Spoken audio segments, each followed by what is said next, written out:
میں دلہن بنی اپنے کمرے میں بیٹھی آنسو بہا رہی تھی۔ باہر سب مہمان تھے اور میرے والد کی آواز میں اندر تک سن رہی تھی۔ مجھے لگ رہا تھا جیسے میں کوئی بے جان مجسمہ ہوں۔ وہ بہت رو رہے تھے۔ ظاہر سی بات ہے، جس شخص کی بیٹی کی بارات ہی نہ آئے تو وہ یوں ہی روتا ہے۔ میرا دل تو بہت چاہ رہا تھا کہ باہر جاؤں اور جا کے اپنے باپ کے آنسو صاف کروں، لیکن مجھے لگ رہا تھا جیسے منو بوجھ میرے سر پہ بیٹھا ہے، جس کا نہ ہونا بھی کتنی بڑی مصیبت بن جاتا ہے۔ میں جانتی تھی کہ اب دوبارہ میری دہلیز پر میری بارات نہیں آئے گی، کیونکہ ایسی لڑکیوں کو کوئی نہیں پوچھتا جن کی بارات آ کے لوٹ جائے اور ان کی رخصتی نہ ہو، کیونکہ میرے سسرال والوں کی آخری شرط میرا باپ پوری نہیں کر پایا تھا۔ میرے ہونے والے شوہر کو گاڑی چاہیے تھی اور میرا باپ اس کی یہ شرط پوری نہیں کر پایا۔ اسی پہ بحث ہوئی اور بارات واپس لوٹ گئی۔ اس شخص نے بڑی بے عزتی کی تھی۔ میرے والد اس شخص کے باپ کے پیروں کو پکڑنے لگے کہ خدا کے لیے میری بچی کی زندگی برباد نہ کرے۔ وہ ساری زندگی آپ کے گھر کی خدمت کرے گی۔ میری بیٹی بہت سگڑ ہے، پڑھی لکھی ہے، لیکن نہ میرا پڑھے لکھا ہونا کام آیا، نہ میرا خوبصورت ہونا کام آیا۔ کچھ بھی تو کام نہیں آیا۔ صرف ایک گاڑی نہ دینے کی وجہ سے وہ لوگ میرے باپ کو دھتکار کے چلے گئے اور میرے منہ پہ ذلت کا ایسا تماچا مار کر گئے کہ اب کوئی بھی اس دہلیز پہ میرے لیے تو کم از کم نہیں آتا۔ جہیز کے سارے پیسے میرے سسرال والوں نے کیش لیے تھے کہ لڑکا اپنی پسند کا فرنیچر لے گا، گھر کا سامان ساس اپنی مرضی کا لے گی، کپڑے، جولری، ہر چیز۔ میری آنکھوں سے ٹپ ٹپ آنسو بہہ رہے تھے۔ میں جانتی تھی کہ اب وہ پیسے میرے باپ کو واپس نہیں ملیں گے جو نہ جانے کتنے لوگوں سے قرض کے طور پہ لے کے میرے سسرال والوں کو جہیز کے نام پہ دیے گئے تھے۔ کچھ دیر بعد میرے والد کمرے میں آئے۔ پورا چہرہ آنسوؤں سے بھیگا ہوا تھا۔ انہیں دیکھ کے میں نے جلدی سے اپنے ہاتھ سے آنسو صاف کیے۔ میں یہ نہیں چاہتی تھی کہ وہ کمزور پڑ جائے۔ کہنے لگے، مولانا صاحب میرے ساتھ آئے ہیں بیٹا، اب اپنا چہرہ چھپا لو، تمہارا نکاح ہے۔ یہ سن کے میں حیران ہوئی۔ میں نے کہا، بابا لیکن بارات تو واپس جا چکی تھی، کیا آپ نے پھر سے کسی سے قرضہ لیا ہے؟ کہنے لگے، نہیں، تمہارا نکاح سالار صاحب سے ہو رہا ہے، میرے باس سے۔ یہ سن کے میرے ہوش اڑے تھے۔ میں نے کہا، میں ان سے؟ میں سمجھ نہیں پا رہی۔ کہنے لگے، بیٹا وقت نہیں ہے، مولانا صاحب باہر کھڑے ہیں۔ انہوں نے ہی میرے دوپٹے سے میرا گھونگھٹ نکالا، میرے پاس بیٹھ گئے۔ میری والدہ تو تھی نہیں، مولانا صاحب کے ساتھ 2 لوگ آئے تھے اور میرا نکاح ہو گیا۔ 5 لاکھ حق مہر کے عوض میرا نکاح سالار جہانگیر سے ہو چکا تھا، جسے نہ آج تک میں نے دیکھا تھا، نہ اس نے مجھے دیکھا تھا۔ بس میں یہ جانتی تھی کہ میرے والد اس کے فرم میں کام کرتے تھے، ایک ادنا سے ورکر ہے۔ میں نے سنا تھا کہ بہت ہی مغرور اور گھمنڈی قسم کا شخص ہے۔ پھر مجھ سے نکاح کیوں کر رہا تھا؟ مجھے کچھ بھی سمجھ میں نہیں آ رہا تھا۔ میرا دماغ سائیں سائیں کر رہا تھا۔ بہرحال نکاح ہو چکا تھا۔ میرے والد میرا ہاتھ پکڑ کے مجھے باہر لے گئے۔ تب بھی میرا چہرہ گھونگھٹ میں چھپا ہوا تھا۔ میں دیکھ نہیں پائی کہ میرا نکاح ہوا کس کے ساتھ ہے، اور شاید ہمت بھی نہیں تھی۔ میرا ہاتھ میرے والد نے اپنے باس کے ہاتھ میں دے دیا۔ میں اپنے باپ کے ساتھ لگ کے سسکیوں سے رونا چاہتی تھی، لیکن وہ شخص بڑے تیز قدم اٹھاتا ہوا مجھے گھر سے باہر لے گیا۔ میں نے کہا، میں اپنے بابا سے ملنا چاہتی ہوں۔ کہنے لگا، شٹ اپ، یہ رونے دھونے کا ڈرامہ میرا دیکھنے کا بالکل موڈ نہیں ہے۔ تمہارے باپ کی منت سماجت پہ تمہاری عزت رکھ لی ہے تو میرا احسان مانو۔ اس شخص کا لہجہ اور درستگی دیکھ کر میں اپنا اگلا سانس لینا بھول گئی تھی۔ تو کیا میرا باپ اس سے سسکیوں سے رو کے اپنے باس کی منت سماجت کر رہا تھا؟ کیوں کر رہا تھا؟ اس سے اچھا تھا کہ میرے بابا میری شادی ہی نہ کرتے۔ وہ تو یوں تھا جیسے میرے باپ کے سر پہ پتہ نہیں کتنا بڑا احسان کیا ہے، اور یہ احسان کا بوجھ ہمیشہ مجھے اٹھانا تھا۔ مجھے اپنے ساتھ وہ گاڑی تک لے کر آیا، پچھلی نشست کا دروازہ کھولا، کہنے لگا، بیٹھو ادھر۔ میں چپ چاپ بیٹھ گئی۔ دروازہ اسی نے بڑے زور سے بند کیا، پھر اگلی سیٹ پہ بیٹھ گیا۔ ڈرائیور سے کہنے لگا، گاڑی چلاؤ۔ ڈرائیور گاڑی چلانے لگا۔ ابھی تک میں نے اس شخص کا چہرہ نہیں دیکھا تھا، لیکن آنسو تھے جو تواتر سے میری آنکھوں سے بہہ رہے تھے۔ آدھے گھنٹے کی مسافت طے کرنے کے بعد گاڑی ایک بنگلے کے پاس آ کے رکی۔ ہارن بجا ہی تھا کہ چوکیدار نے دروازہ کھول دیا۔ گاڑی اندر پورچ میں جا کے کھڑی ہو گئی۔ اے لڑکی، اس چیز کی امید نہ رکھنا کہ یہاں پہ کوئی تمہارا استقبال کرے گا، نیچے اترو اور اندر آ جانا۔ یہ کہہ کے وہ شخص بڑی بے حسی سے گاڑی سے اتر چکا تھا۔ میں نے گاڑی کا پچھلا دروازہ کھولا، مرے مرے قدموں سے لاؤنج کے اندر گئی۔ دیکھا تو وہ صوفے پہ براجمان تھا۔ ابھی تک میں نے اس کے صرف پاؤں دیکھے تھے۔ ڈریس پینٹ پہنی ہوئی تھی اور شوز پہنے ہوئے تھے۔ کہنے لگا، یہ گھونگھٹ کیوں نکال رکھا ہے تم نے؟ کیا سوچ رہی ہو کہ میں تمہارا گھونگھٹ اٹھاؤں گا، تمہاری تعریفیں کروں گا، تمہیں منہ دکھائی دوں گا؟ دیکھو، یہ سب کچھ میں نہیں کروں گا، کیونکہ میری تم سے شادی حادثاتی طور پہ ہوئی ہے۔ سمجھ لو کہ میں نے تمہارے باپ پہ احسان کیا ہے۔ اپنا یہ گھونگھٹ اٹھاؤ، کیونکہ مجھے کوئی فرق نہیں پڑتا کہ تم کیسی ہو اور کیسی نہیں۔ میں نے گھونگھٹ اٹھایا۔ سامنے بیٹھا شخص 32 سے 33 سال کا تھا۔ بے حد سحر انگیز شخصیت کا مالک تھا، لیکن حد درجہ مغرور اور گھمنڈی قسم کا انسان تھا۔ کہنے لگا، سامنے والا کمرہ میرے بیٹے کا ہے۔ یہ سن کر میں اچنبھے میں آئی۔ کہنے لگا، میرا بیٹا 4 سال کا ہے اور میں اپنی بیوی کو طلاق دے چکا ہوں، کیونکہ وہ بے حد بد زبان تھی، اپنی منمانیاں کرنا چاہتی تھی، اور میں ایسی عورت کے ساتھ بالکل بھی گزارا نہیں کر سکتا۔ مجھے ایسی لڑکی اچھی لگتی ہے جو ہر بات پہ جی کہتی رہے، اور تم سے شادی کرنے کا مقصد بھی یہی ہے کہ تم میرے بیٹے کو سنبھال لو گی، اسے ماں کا پیار دو گی۔ اگر میرے بیٹے نے تمہاری ذرا سی بھی کوئی شکایت لگائی تو سمجھ لینا وہ تمہارا اس گھر میں آخری دن ہوگا۔ میں نے کہا، آپ نے پہلے کیوں نہیں بتایا کہ آپ ایک بچے کے باپ ہیں؟ میری بات پہ وہ مسکرایا۔ کہنے لگا، تمہارا باپ جانتا تھا، لیکن تمہاری بارات واپس جا چکی تھی۔ اس وقت تمہارے باپ کو صرف اس بات سے فرق پڑتا تھا کہ اس کی بیٹی آج ہی رخصت ہو جائے۔ بہت منت سماجت کی ہے تمہارے باپ نے کہ میں تم سے نکاح کر کے تمہیں یہاں سے لے جاؤں، اور اس کے بعد تمہارے باپ کا تم سے کوئی تعلق نہیں ہوگا۔ یہ جو حق مہر کی رقم میں نے لکھوائی ہے، سمجھ لو یہ تمہاری قیمت ہے۔ چاہو تو تم رکھ لو، اور چاہے تو تمہارا باپ رکھ لے، مجھے کوئی فرق نہیں پڑتا، لیکن تم آج کے بعد اپنے باپ سے نہیں ملو گی، شکل بھی نہیں دیکھو گی۔ میں حیرت سے پھٹی آنکھوں سے اسے دیکھ رہی تھی۔ میں نے کہا، میں اپنے باپ کو کیوں نہیں دیکھ سکتی اور ان سے کیوں نہیں مل سکتی؟ وہ کہنے لگا، اس لیے کیونکہ وہ میرے سٹینڈرڈ کے قابل نہیں ہے۔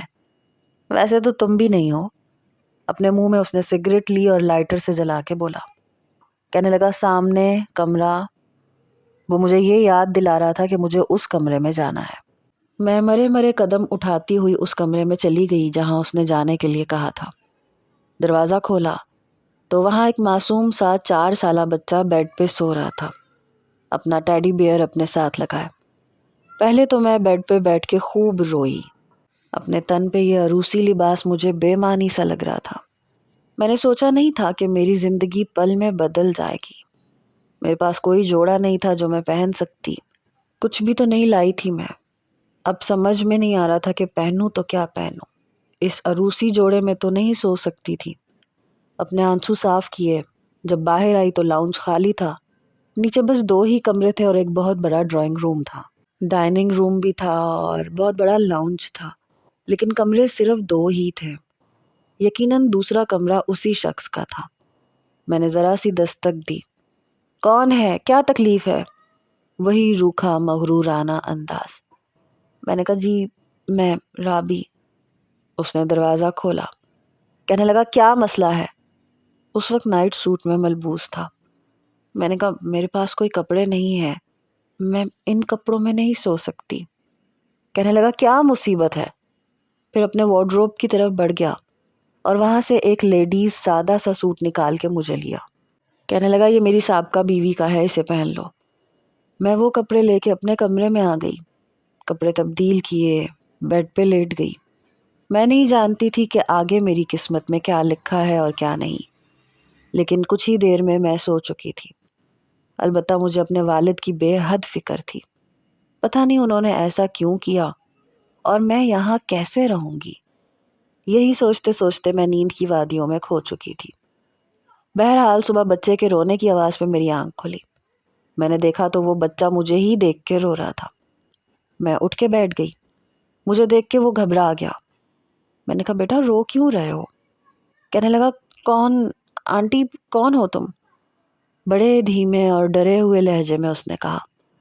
اب میں اسے کیا بتاتی کہ میں کون ہوں۔ میں نے کہا میں تمہاری آنٹی ہوں، آج کے بعد میں تمہارے ساتھ رہوں گی۔ کہنے لگا مجھے بھوک لگی ہے، مجھے فیڈر پینا ہے۔ حالانکہ وہ 4 سال کا تھا، شاید 4 سال کی عمر میں بھی فیڈر پیتا تھا۔ میں نے کہا اچھا میں تمہارے لیے فیڈر لے کے آتی ہوں۔ کہنے لگا نہیں، میں بابا کے ہاتھ سے پیوں گا، مجھے بابا کے پاس چھوڑ کے آؤ۔ بچے کا رنگ اڑا ہوا تھا، وہ مجھ سے یوں ڈر رہا تھا جیسے پتہ نہیں میں کیا چیز ہوں۔ میں نے کہا اچھا ٹھیک ہے، آؤ میں تمہیں تمہارے بابا کے پاس لے جاتی ہوں۔ میں نے دروازے پہ دستک دی تو کوئی نہیں بولا۔ میں نے پھر سے دستک دی تو وہ شخص اکتائے ہوئے لہجے میں کہنے لگا، ارے بھائی دروازہ کھلا ہے، کس کو مصیبت ہے بار بار دروازہ کھٹکانے کی؟ میں نے دروازہ کھولا اور وہ بچہ اندر چلا گیا، اپنے باپ کے پاس جا کے اس کے سینے پہ سر رکھ کے لیٹ گیا۔ بابا مجھے بھوک لگی ہے، فیڈر پینا ہے۔ اس نے اپنے بیٹے کو دیکھا تو اسے چومنے لگا، اپنے ساتھ بھینچ لیا۔ اچھا میری جان میں دیتا ہوں۔ لیکن جیسے ہی اٹھ کے اس کی نظر دروازے کی طرف اٹھی، مجھے دیکھ کے کہنے لگا کچن میں فیڈر پڑا ہے، پہلے اسے گرم پانی میں بوائل کرنا، پھر نیم گرم دودھ ڈال کر تھوڑی سی چینی ڈال کر اسے مکس کر کے لے کے آؤ۔ مجھے لگ رہا تھا جیسے میں کوئی حکم کی غلام ہوں۔ میں کچن میں گئی، فیڈر کو گرم پانی میں دھو کے بچے کے لیے فیڈر لے کے آئی۔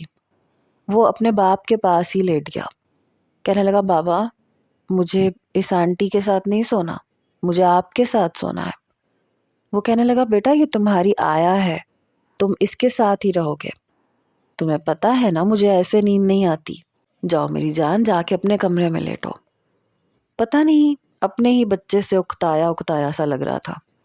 میں نے کہا بیٹا میرے پاس آؤ، میں آپ کو بہت اچھی کہانی سناؤں گی۔ کہنے لگا کون سی کہانی؟ میں نے کہا شیر اور چوہے کی کہانی۔ وہ بچہ میرے پاس آ گیا، میں نے اسے شیر اور چوہے کی کہانی سنائی۔ وہ فیڈر پیتا پیتا کہانی سنتا سنتا سو چکا تھا۔ صبح جب میں اٹھی تو ملازمہ مجھ سے ناشتے کا پوچھنے لگی۔ میں نے کہا جو بھی ہے دے دیں، میرا کوئی خاص نخرہ نہیں ہے۔ کچھ ہی دیر میں ڈائننگ ٹیبل پہ کافی کچھ رکھا تھا، لیکن مجھ سے کچھ بھی ٹھیک سے کھایا نہیں جا رہا تھا۔ مجھے اپنے بابا یاد آ رہے تھے۔ سالار کہنے لگا ایسے کرو، انجم کے کپڑے تم شازل کے کمرے میں رکھ دو اور وہی کپڑے پہن لیا کرو، ویسے بھی تمہیں بالکل ٹھیک آتا ہے۔ بے شک میں غریب باپ کی بیٹی تھی، لیکن اپنے باپ کی اکلوتی بیٹی تھی، اس لیے آج تک میں نے کبھی کسی کی اترن نہیں پہنی تھی۔ میں نے کہا کہ رات کو مجبوری تھی، لیکن میں کسی کی اترن نہیں پہنتی۔ میں نے آج تک کبھی کسی کے اترے ہوئے کپڑے نہیں پہنے۔ میری بات پہ اس کا ہاتھ میں پکڑا کانٹا رکا جس سے وہ بوائل انڈا کھا رہا تھا۔ بڑے غور سے اس نے مجھے دیکھا، پھر استہزائیہ مسکرایا، کہنے لگا اوہ ریئلی؟ پھر ہنسنے لگا، کہنے لگا تمہارے باپ کی تنخواہ تو بڑی مشکل سے 30,000 تھی، اتنے نخرے اٹھا لیتا تھا وہ تمہارے کہ تمہیں برانڈز کے نئے نئے کپڑے دیتا۔ میں نے کہا میں نے کبھی برانڈز نہیں پہنے، عام کپڑے ہی پہنتی ہوں، لیکن اپنے کپڑے پہنتی ہوں۔ کسی کے اترے ہوئے برانڈز کے کپڑے بھی مجھے اپنے تن پہ منظور نہیں ہے۔ میں عام سے جوڑے پہن لوں گی لیکن کسی کی اترن نہیں پہنوں گی۔ کہنے لگا پھر تو تمہیں اس گھر میں اترن ہی اترن ملنے والی ہے، کیونکہ میں بھی ایک سیکنڈ ہینڈ ہسبینڈ ہوں، پھر تو تمہیں میرا ساتھ بھی قبول نہیں ہوگا، یعنی کہ تم میرے قریب بھی آنا پسند نہیں کرو گی۔ اس کی بات بہت عجیب سی تھی۔ شاید اگر میرا باپ مجھے اس بارے میں بتا دیتا تو میں کبھی بھی اس سے شادی نہ کرتی، کسی بھی غریب انسان سے کر لیتی۔ پتہ نہیں کیوں میں نے جھوٹ نہیں بولا۔ میں نے کہا کہ اگر میرے والد نے مجھ سے مشورہ کیا ہوتا، مجھے آپ کے بارے میں بتایا ہوتا، تو میں یقیناً آپ سے شادی نہیں کرتی۔ میری اس بات پہ اس نے بڑے غصے سے برجستہ میری طرف دیکھا۔ میں نے کہا میں کسی غریب سے شادی کر لیتی۔ اسے غصہ کس بات پہ آیا تھا؟ بڑے زور سے کانٹا اس نے اپنی پلیٹ میں پھینکا کہ میں گھبرا گئی، پھر کرسی کھسکا کے کھڑا ہو گیا، کہنے لگا ہو کیا چیز تم؟ جانتی ہو میں کون ہوں؟ اس وقت میرے پاس کتنے ارب ہیں میں خود نہیں جانتا۔ تم جیسی لڑکیوں کو میں اپنے گھر میں ملازمہ بھی نہیں رکھتا، اور تم میرے سامنے مجھ سے یہ کہہ رہی ہو کہ تم میرے بجائے کسی غریب انسان سے شادی کرنا پسند کرتی؟ تم مجھ پہ ایک غریب انسان کو فوقیت دے رہی ہو، مجھ پہ۔ وہ بے تحاشا غصے میں آیا۔ میں نے کہا آپ میری بات کا غلط مطلب سمجھ رہے ہیں۔ کہنے لگا سب سمجھتا ہوں میں۔ یہ کہہ کے اٹھ کے چلا گیا۔ میں واپس اپنے کمرے میں آ گئی۔ وہ بچہ اپنے کھلونوں سے کھیل رہا تھا۔ مجھے سمجھ نہیں آ رہی تھی کہ میں نے ایسا بھی کیا غلط کہہ دیا۔ وہ بچہ بالکل بے ضرر سا تھا، بس اپنا فیڈر ہی مجھ سے مانگتا تھا۔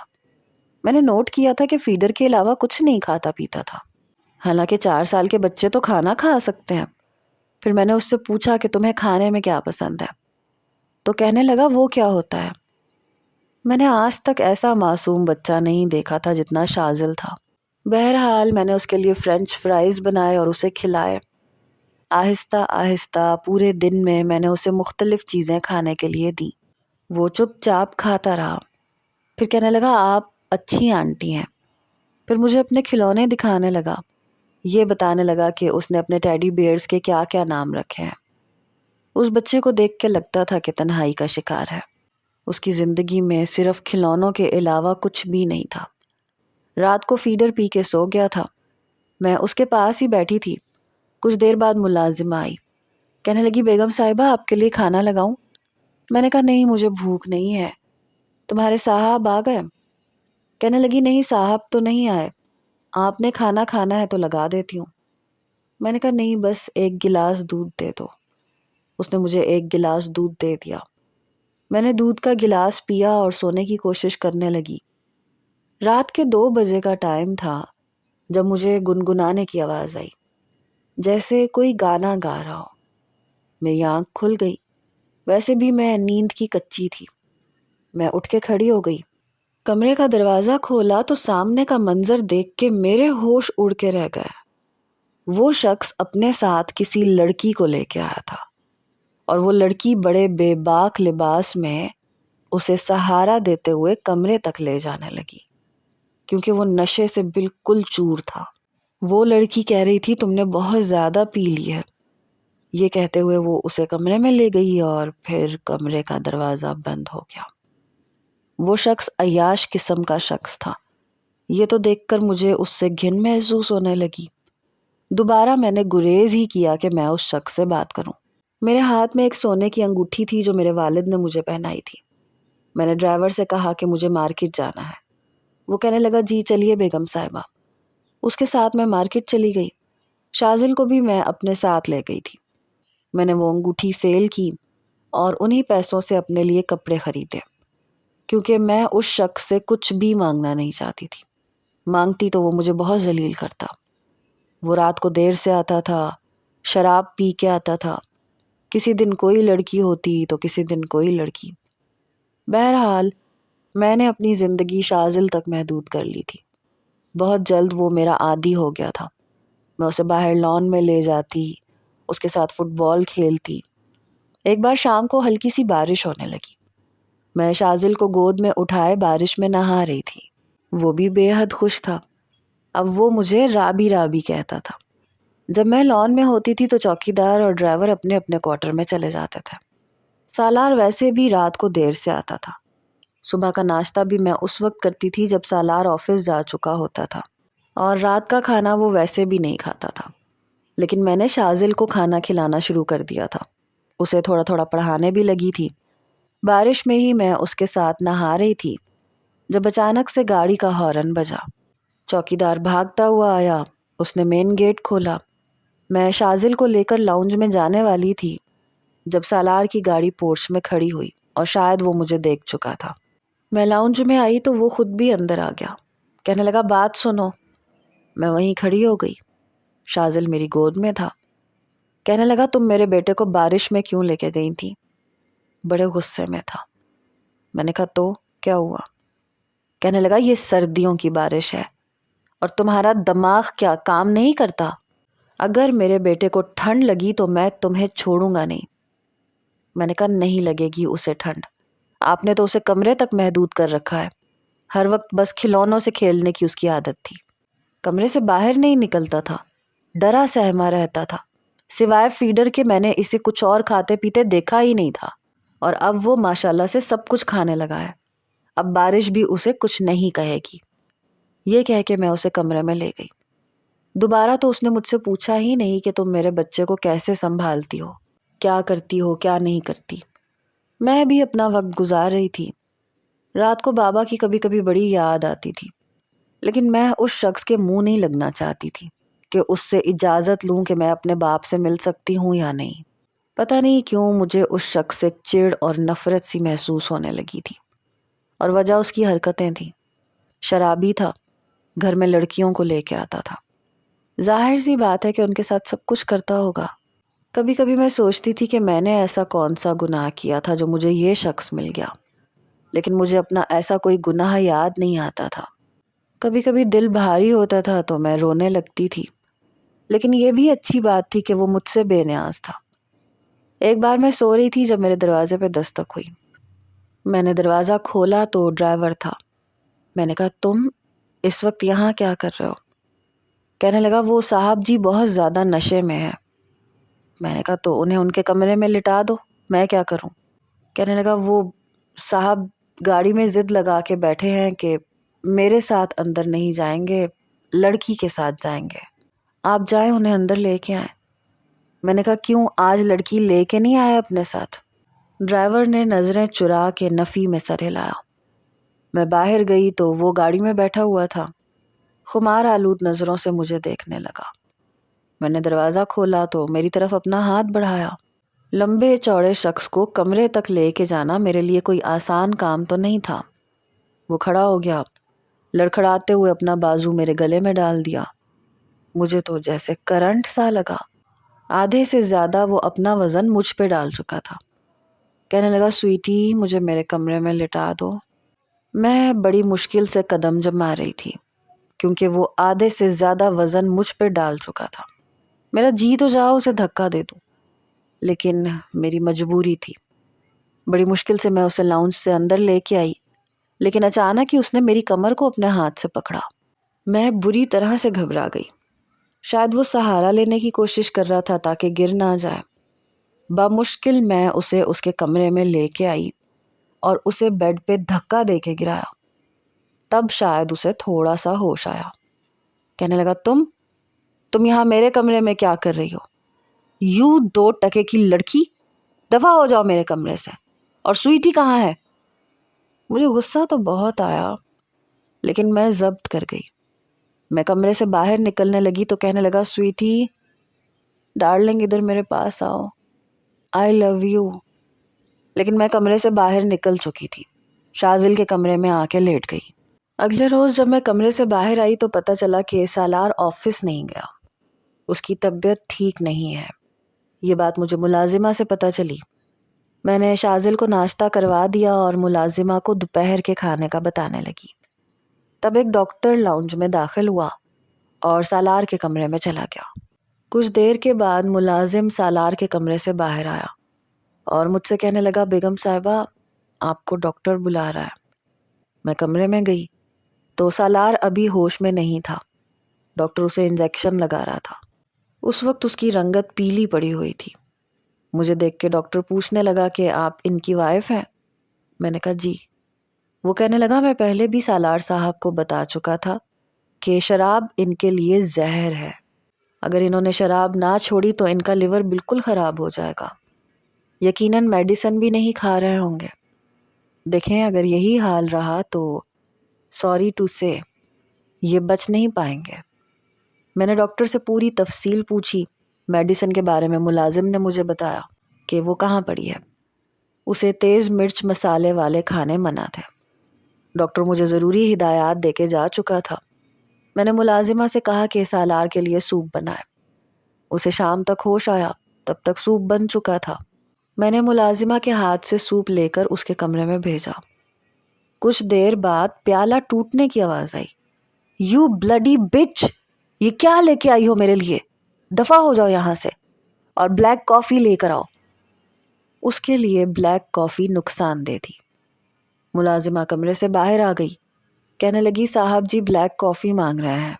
میں نے کہا تم کمرے سے کانچ اٹھاؤ، میں خود انہیں سوپ دیتی ہوں. اس بار سوپ کا باؤل میں لے کے گئی. مجھے دیکھ کے اس کے ماتھے پہ بل پڑے۔ تم میرے کمرے میں کیا کرنے آئی ہو؟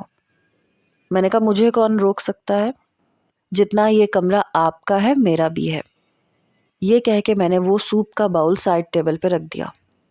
یہ دیکھ کے کہنے لگا میں یہ نہیں پیوں گا۔ میں نے کہا ڈاکٹر نے کہا ہے کہ بلیک کافی آپ کے لیے نقصان دہ ہے۔ تو تمہیں کیا لگے تم کون ہوتی ہو ڈاکٹر کی ہدایت پہ مجھے یہ سب کھلانے والی؟ میں نے کہا آپ کی بیوی۔ میری بات پہ تمسخرانہ ہنسی ہنسنے لگا۔ اوہ ریئلی؟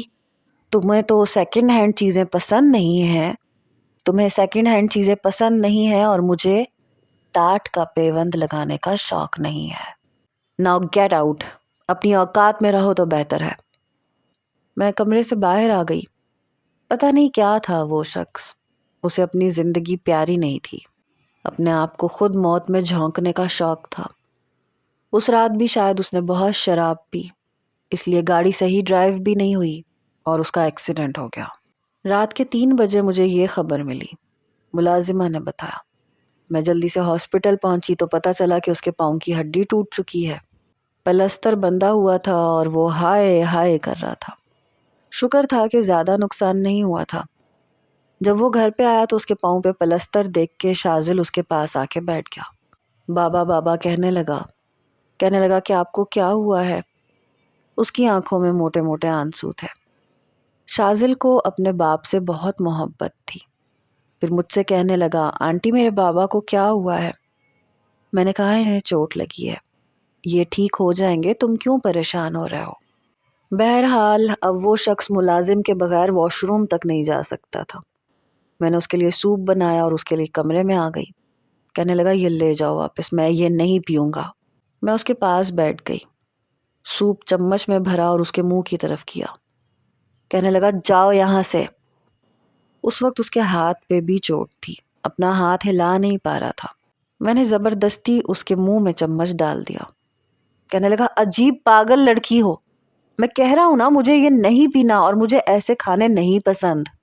میں نے اس کی ایک نہیں سنی، اس کی مجبوری کا پورا فائدہ اٹھایا، اسے پورا سوپ پلایا، پھر میڈیسن اس کے منہ میں ڈال کے پانی بھی اس کے منہ کو لگا دیا۔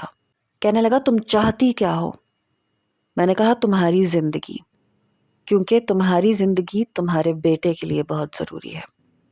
تمہیں اس معصوم پہ ترس نہیں آتا؟ جس طریقے سے تم اپنی زندگی برباد کر رہے ہو بہت جلد مر جاؤ گے۔ یہ سوچا ہے تم نے کہ تمہارے بعد تمہارے بیٹے کا کیا ہوگا؟ کہنے لگا تمہیں کیا لگے؟ میں نے کہا میں نہیں چاہتی کہ شازل کی آنکھوں میں آنسو آئیں یا وہ یتیم ہو جائے۔ میں بہت شرافت سے تمہیں بتا رہی ہوں، میں تمہیں جو دوں گی تمہیں وہ کھانا پڑے گا، اور اگر نخرے دکھانے کی کوشش کی تو تمہاری دوسری ٹانگ میں توڑ دوں گی۔ یہ سن کے اس نے مجھے حیرت سے دیکھا۔ کہنے لگا کیا کہا تم نے؟ وہ چلایا تھا۔ میں نے کہا آہستہ بات کرو۔ میں نے کہا میں تمہاری دوسری ٹانگ بھی توڑ دوں گی اور تمہارے دونوں بازو بھی، اور پھر میں زبردستی تمہیں وہ سب کچھ کھلاؤں گی جو ڈاکٹر نے کہا ہے۔ وہ کہنے لگا ابھی کے ابھی میرے گھر سے باہر نکلو۔ میں نے کہا کیوں نکلوں؟ بیوی ہوں میں تمہاری۔ کہنے لگا مجھے تمہاری ضرورت نہیں ہے، میں تمہیں اگر برداشت کر رہا ہوں تو صرف اس لیے کہ میرا بیٹا تم سے محبت کرتا ہے۔ میں نے کہا تو تم بھی کر لو، تمہیں کس نے منع کیا ہے؟ میری بات پہ ذرا سا مسکرایا۔ میری محبت تم سہ نہیں پاؤ گی، اور ویسے بھی تم جیسی 2% کی لڑکی کو میں اپنے بستر پہ برداشت بھی نہ کروں۔ تمہارے باپ پہ بس اتنا احسان کیا تھا کہ تمہیں اپنا نام دے دیا تھا۔ میں نے کہا بہت بہت شکریہ۔ رات کو میں نے ملازم سے کہا کہ تم جاؤ اپنے کوارٹر میں، اور رات کو اگر کسی چیز کی ضرورت ہوگی تو میں ہوں نا۔ ملازم چلا گیا۔ وہ کہنے لگا ملازم کو کیوں بھیجا ہے تم نے؟ میں نے کہا میں کس لیے ہوں، آپ کی خدمت کے لیے ہی ہوں۔ میری بات پہ ذرا سا مسکرایا۔ اگر مجھے رات کو واش روم جانا پڑا تو کیا لے کے جاؤ گی مجھے؟ اس کی بات ایسی تھی کہ مجھے چپ ہونا پڑا۔ کہنے لگا اب چپ کیوں ہو، بولو نا، مجھے پتا ہے تم نہیں لے کے جا سکتی، اس لیے جاؤ جا کے شازل کے ساتھ سو، اور ملازم کو بولو یہاں آئے میرے پاس۔ لیکن میں ڈھیٹ بن کے وہیں صوفے پہ لیٹ گئی۔ کچھ دیر بعد اس نے ایک ڈرائیور کو فون کیا۔ کہنے لگا میں تمہیں ایک ایڈریس دے رہا ہوں، وہاں سے ایک لڑکی کو پک کرنا ہے، اسے میرے کمرے میں لے کر آؤ۔ اور شراب کی بوتل بھی لے کے آنا۔ یہ سن کے میں اٹھ کے بیٹھ گئی۔ وہ جاگ رہا تھا، کہنے لگا جاؤ اس کمرے سے باہر۔ میں نے اس کی بات کی پرواہ نہیں کی اور دوبارہ صوفے پہ لیٹ گئی۔ تمہیں سنائی نہیں دے رہا میں کیا کہہ رہا ہوں؟ جاؤ یہاں سے۔ لیکن میں ڈھیٹ بنی وہاں لیٹی رہی۔ وہ کہنے لگا تمہاری مرضی ہے، جب تمہارے سامنے میں اس لڑکی کے ساتھ سوؤں گا تو تکلیف تو تمہیں ہی ہوگی۔ میں نے اب بھی کوئی جواب نہیں دیا۔ کچھ ہی دیر میں ایک خوبصورت لڑکی چست اور تنگ لباس میں کمرے میں داخل ہوئی۔ اس کے ہاتھ میں شراب کی بوتل بھی تھی۔ سالار کو دیکھ کے کہنے لگی یہ کیا حال بنا لیا آپ نے، چوٹ کیسے لگ گئی؟ مجھے نظر انداز کر کے وہ سالار کے پاس گئی۔ اس سے پہلے کہ وہ اس کے پاس بیٹھتی میں اٹھ کے کھڑی ہو گئی۔ میں نے کہا اے لڑکی، تمہیں نظر نہیں آ رہا میں یہاں کمرے میں موجود ہوں؟ وہ کہنے لگی تو دروازہ سامنے ہے، آپ باہر جا سکتی ہیں۔ اب میں آ گئی ہوں اور اپنے سالار کا خود خیال رکھ لوں گی۔ میں نے کہا کیوں، تم کیا لگتی ہو اس کی؟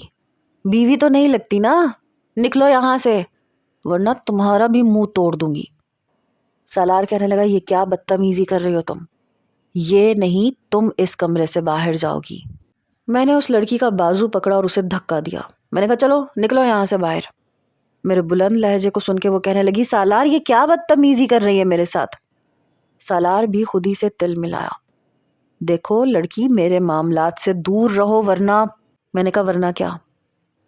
کیا کرو گے تم نے جو کرنا ہے کر لو۔ میں نے شراب کی بوتل اٹھائی اور اسے واش روم میں لے گئی۔ ساری بوتل میں نے واش روم کے بیسن میں بہا دی۔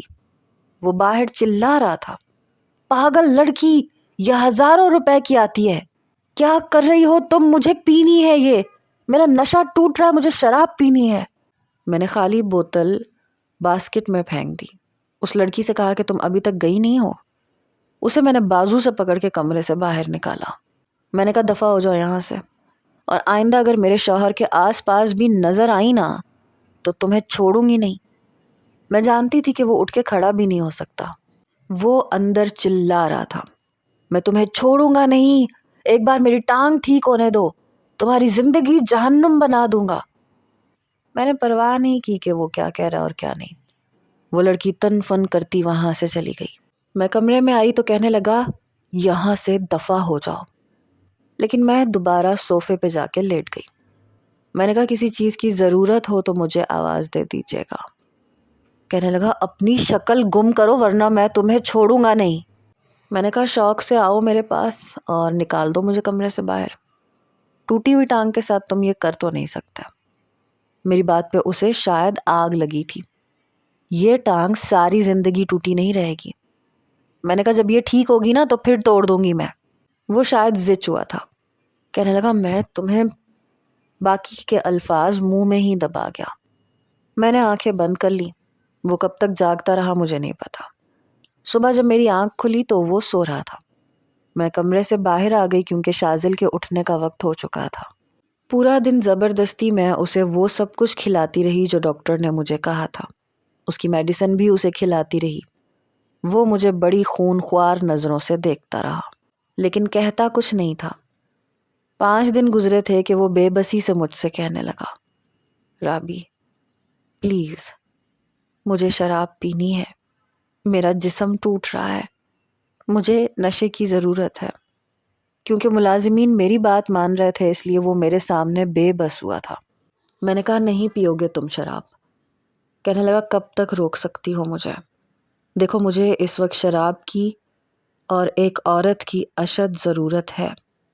یہ مت بھولو کہ میں نے تم پہ احسان کیا تھا، تمہاری بارات واپس جا چکی تھی۔ اگر میں تم سے نکاح نہ کرتا تو تمہارا باپ ویسے ہی مر جاتا، اور انسان اپنے محسن کا احسان کبھی نہیں بھولتا۔ خدا کے لیے مجھے شراب دے دو۔ میں اس کی بات پہ کان ہی نہیں دھر رہی تھی جب میں صوفے پہ لیٹ کے سو گئی۔ تمہیں سنائی نہیں دے رہا میں کیا کہہ رہا ہوں؟ وہ چلایا تھا۔ میں نے اٹھ کے سائڈ ٹیبل میں سے روئی نکالی اور اپنے کانوں میں ٹھونسی اور صوفے پہ لیٹ کے سو گئی۔ 20 دن گزر گئے۔ ان 20 دنوں میں اس نے ایک بار بھی شراب نہیں پی تھی اور نہ ہی میں نے کسی لڑکی کو کمرے میں آنے دیا تھا۔ آج اس کا پلستر اترنا تھا۔ کہنے لگا جیسے ہی میں چلنے کے قابل ہوا میں تمہیں چھوڑوں گا نہیں۔ اب تو اس کی دھمکی پہ میں بھی تھوڑا تھوڑا ڈرنے لگی تھی۔ بہرحال میں اپنا فرض نبھا رہی تھی۔ اس کا پلستر اتر چکا تھا لیکن ابھی بھی وہ چل نہیں پا رہا تھا۔ لیکن اب یہ ہوا تھا کہ جب میں اسے ناشتہ دیتی تو وہ بڑے غور سے میری طرف دیکھتا رہتا، دوائی بھی آرام سے کھا لیتا، شازل کو گود میں بٹھا کے باتیں کرتا رہتا۔ ایک بار رات کے وقت وہ بہت بے چین تھا، کہنے لگا رابی، میں نے کہا کیا ہے؟ مجھے پیاس لگی ہے، پانی پلا دو۔ میں اٹھ کے کھڑی ہو گئی۔ ان 20 راتوں میں پہلی بار اس نے مجھ سے پانی مانگا تھا۔ میں نے کہا سائڈ ٹیبل پہ پڑا ہے اور پانی آپ خود بھی لے سکتے ہیں۔ کہنے لگا نہیں، تم پلاؤ۔ میں اٹھ کے کھڑی ہو گئی، حالانکہ وہ بیٹھ سکتا تھا، پانی بھی پی سکتا تھا۔ آنکھیں اس کی گلابی سی ہو رہی تھی، میں بھی کچھ نیند میں تھی۔ بامشکل اٹھ کے آئی، گلاس میں پانی ڈالا، جیسے ہی اس کی طرف بڑھایا اس نے میرا بازو پکڑ لیا۔ میرے تو ہوش اڑنے لگے۔ میرے ہاتھ سے پانی کا گلاس پکڑ کے اس نے دور پھینکا۔ دیوار سے لگ کے گلاس ٹوٹ چکا تھا اور وہ مجھے اپنی جانب زور سے کھینچ چکا تھا۔ میں بے ساختہ اس پہ گری۔ میں بری طرح سے بوکھلا کے رہ گئی کیونکہ وہ مجھے اپنی گرفت میں لے چکا تھا۔ چھوڑے مجھے، یہ کیا کر رہے ہیں آپ؟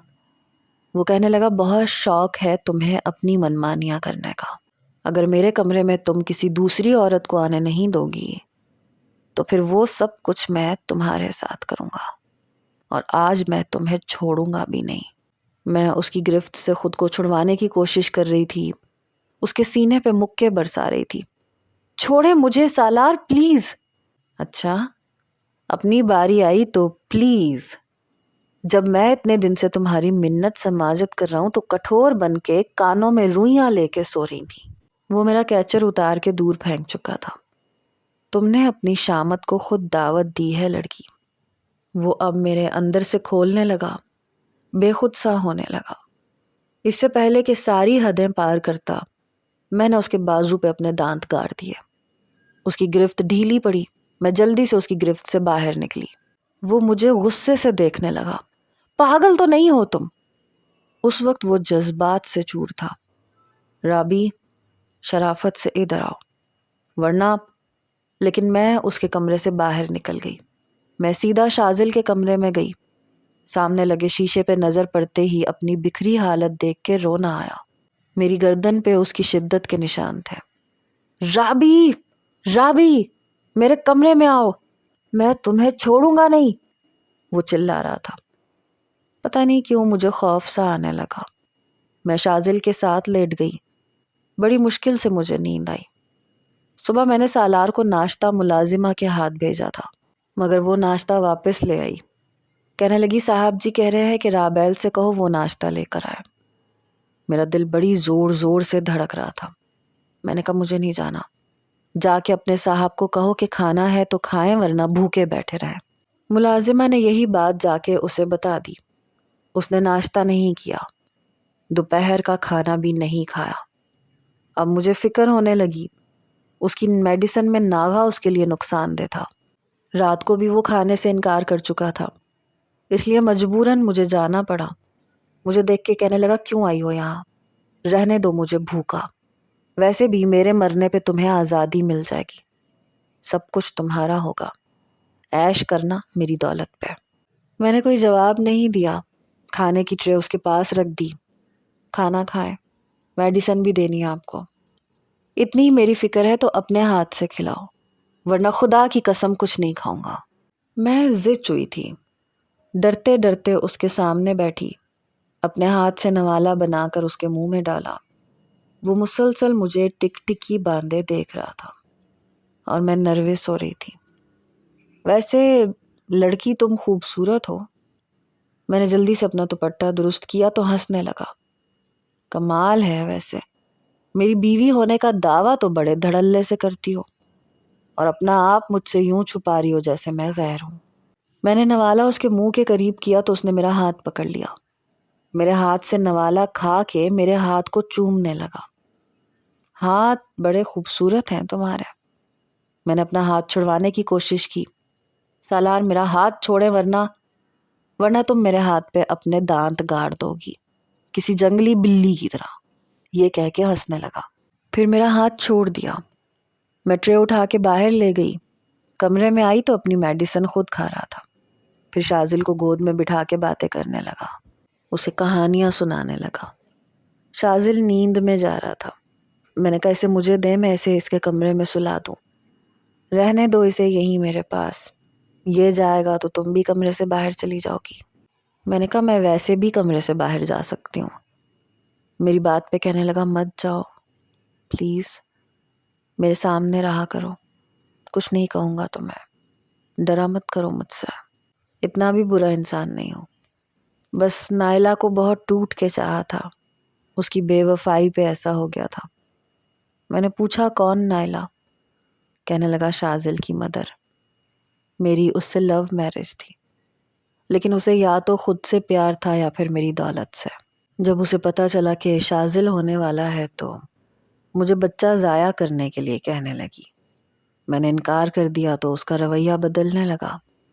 شاید تمہیں یقین نہیں آئے گا کہ شازل کے پیدا ہونے کے بعد بھی اس نے کبھی اپنے بچے کو سینے سے نہیں لگایا تھا۔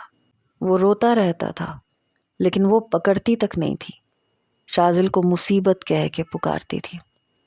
ہمارے جھگڑے بڑھنے لگے۔ پھر مجھے پتہ چلا کہ مجھ سے زیادہ ایک امیر شخص سے وہ ملاقاتیں کرنے لگی تھی۔ میں نے اسے طلاق دے دی لیکن میں خود کو برباد کرنے لگا۔ مجھے لگا کہ ہر عورت بس پیسے کی پجاری ہوتی ہے۔ تم میری زندگی میں حادثاتی طور پہ آئی تھی، مگر جس طرح سے تم نے شازل کو سنبھالا، مجھے سنبھالا، دل چاہتا ہے کہ زندگی جیوں، ورنہ مجھ سے نائلہ کی بے وفائی برداشت نہیں ہوتی تھی، اس لیے میں نے خود کو بھی برباد کر دیا تھا۔ میں نے بڑی خاموشی سے اس کی بات سنی۔ شازل سو چکا تھا، میں صوفے پہ جا کے لیٹ گئی۔ وقت گزرنے لگا، وہ اسٹک کی مدد سے چلنے لگا تھا۔ ایک بار مجھے اور شازل کو شاپنگ پر لے کر گیا، مجھے اپنی پسند کے کپڑے خرید کے دیے۔ شازل بھی آج بہت خوش تھا۔ رات کو سالار مجھ سے کہنے لگا جاؤ میری پسند کا جوڑا پہن کے آؤ۔ میں پتہ نہیں کیوں نروس ہو رہی تھی۔ اس کی پسند کا جوڑا پہن لیا تھا، تیار بھی ہو گئی تھی، مگر گھبرا رہی تھی۔ بڑی وارفتگی سے وہ مجھے دیکھ رہا تھا۔ پھر مجھے ڈائمنڈ کی انگوٹھی پہنائی۔ اس بار اس نے شدت سے زیادہ محبت دکھائی تھی۔ اس نے واقعی خود کو میری خاطر بدل لیا تھا۔ میرے والد سے بھی معافی مانگی، انہیں اپنے گھر لے کے آیا۔ 1 سال کے بعد میں نے بھی ایک بیٹے کو جنم دیا۔ شازل بہت خوش تھا، حمزہ سے بہت پیار کرتا تھا۔